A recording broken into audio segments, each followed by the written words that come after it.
ഇവിടെ ഇരിക്കുന്ന ഓരോ മരുമക്കളെയും സ്നേഹത്തോടെ കൊണ്ടു നടക്കാൻ പറ്റണം.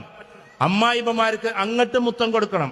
ആ നിങ്ങൾക്ക് മരുമക്കൾക്ക് മുത്തം കൊടുത്തിട്ടുണ്ടോ എന്ന് ചോദിച്ചപ്പോ എല്ലാരും കൂടി ഒന്ന് ചിരിച്ചപ്പുറത്ത് എവിടെ കിട്ടാനാ സാറേ, മരിച്ചു പോകുമ്പോ വരെ ചിലപ്പോൾ കിട്ടാൻ സാധ്യതയില്ല എന്നുള്ള. ഇവിടെ അല്ലട്ടോ, ഞാൻ മടത്തിപ്പാറ വന്നിട്ട് ഗുലുമാൽ ഉണ്ടാക്കല്ലേ ഇവിടൊക്കെ. അപ്പൊ ചുരുക്കത്തിൽ ഇങ്ങോട്ടും മരുമക്കൾ അമ്മായിമക്കൊന്ന് മുത്തം കൊടുക്കൂ.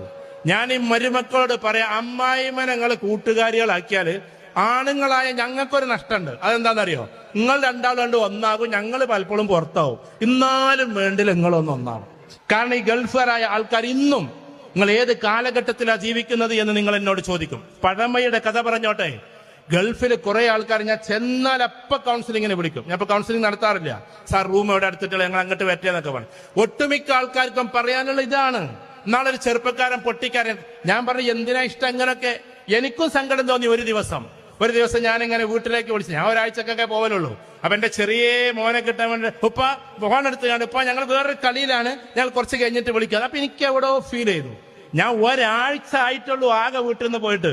അവരിപ്പോ ഒരു കളിയിലാണ്, കുറച്ച് കഴിഞ്ഞിട്ട് വിളിക്കുക. അപ്പൊ ഈ ഗൾഫുകാർക്ക് എത്ര വിഷമം ഉണ്ടാവും എന്നറിയോ? നിങ്ങളെ പുതിയാപ്പിളന്റെ ഫോൺ എന്നും വരും. ഇപ്പൊ പണ്ടായിരുന്നു ആഴ്ചയിൽ വരലൊക്കെ, എന്നും വരുന്നത് കൊണ്ട് അയിമക്ക് നോക്കിയിട്ട് നെറ്റ് ചെളിവാ ഇനി ഇപ്പോഴാ വിളിക്കണമെന്നൊക്കെ വിചാരിച്ചു. അപ്പൊ എന്താ, അയൽവാസിത്തെ സീനത്തും അയൽവാസിത്തെ പിന്നെ വസുന്ധരയൊക്കെ വിരുന്ന് വന്നിട്ടുണ്ടാവും, ചായ അടിച്ചാൻ വന്നിട്ടുണ്ടാവും. അവര് വരുമ്പോ പുതിയാപ്പിള വിളിച്ചാൽ പറ്റൂല. എപ്പോഴും എടുക്ക് ഫോണ് അവര് വിളിക്കുന്നത് അവരുടെ ഒഴിവിനനുസരിച്ചിട്ടാണ്. അത് നമ്മൾ ടേക്ക് കെയർ ചെയ്യുക എന്നത് നമ്മുടെ ഉത്തരവാദിത്തമാണ്. കാരണം ആ പാവം എങ്ങൾക്കറിയോ ഇപ്പൊ അവിടുത്തെ ചൂട് എത്ര എന്നറിയോ? കഴിഞ്ഞ വെള്ളിയാഴ്ച രണ്ടാമത്തെ വെള്ളിയാഴ്ച ജുമാക്ക് വേണ്ടി ഞാൻ ജസ്റ്റ് ഒന്ന് പുറത്തിറങ്ങിയതാ. അതുവരെ റൂമിലായതുകൊണ്ട് അറിഞ്ഞിരുന്നില്ല. ജുമാ എന്ന് പറഞ്ഞാൽ അവിടെ 1:15 മണിക്കാ ദുബായിക്കില്. അപ്പൊ ഏകദേശം ഒരു 12:45 പുറത്തിറങ്ങിയ സമയത്ത് പള്ളിക്കൊന്ന് നടക്കേണ്ടി വന്നു. എന്താ അവിടുത്തെ ചൂട്! ഈ പാവം പ്രവാസികൾ എങ്ങനെയാണ് ഇതൊക്കെ സഹിക്കുന്നത് എന്ന് നമ്മൾ ചിലപ്പോഴൊക്കെ ചിന്തിച്ചു പോക്കാറുണ്ട്. നിവൃത്തിയില്ലാത്തത് കൊണ്ട് നിൽക്കുക ഈ പാവങ്ങളുടെ സാധാരണ ജോലിക്കാര്. അത്രയും ത്യാഗം സഹിച്ചിട്ട് ബുദ്ധിമുട്ടിട്ട് ആ വെയിലും കൊണ്ടിട്ട് അവര് വിയർത്ത് കുളിച്ചിട്ട് നമുക്ക് പൈസ അയച്ചു തന്നിട്ട് അതവിടെ എത്തിയോ എന്നറിയാൻ വേണ്ടിയിട്ട് ഫോണ് വിളിക്കുമ്പോ ആ ഫോണ് പോലും അറ്റൻഡ് ചെയ്യാൻ നമുക്ക് പറ്റുന്നില്ല എങ്കിൽ പിന്നെ നമ്മൾ എന്ത് ഭാര്യ എന്ന് പറഞ്ഞിട്ടാണ് ഇരിക്കുന്നത്. അതുകൊണ്ട് കുടുംബിനി ക്രൊണോളജിക്കലി ഏറ്റവും ടോപ്പ് റേഞ്ചിൽ നിർത്തേണ്ടത് ഉമ്മയെയും ഉപ്പയെയുമാണ്.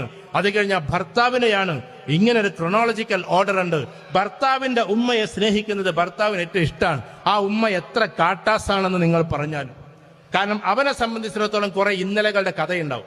ഉമ്മ നല്ല സ്നേഹനിധിയായിരിക്കും, ഉമ്മ നല്ല രീതിയിൽ ഇവനെ വളർത്തിയിട്ടുണ്ടാവും. അങ്ങനത്തെ ഒരു ഇന്നലെ അവന് കാണാനുണ്ട്.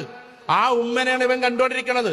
നിങ്ങളെന്ന മരുമക്കള് വന്നപ്പോ ചിലപ്പോൾ ഉമ്മന്റെ പ്രകൃതം മാറിയിട്ടുണ്ട്. ആ ഉമ്മയല്ല യഥാർത്ഥത്തിലുള്ള ഉമ്മ ഇവൻ പഴയ കാലത്ത് അനുഭവിച്ച ഉമ്മയാണ്. അവിടെ ആ ഉമ്മയെ വിഷമിപ്പിക്കുന്നു എന്ന് കാണുമ്പോ ഏതാണുങ്ങൾക്കും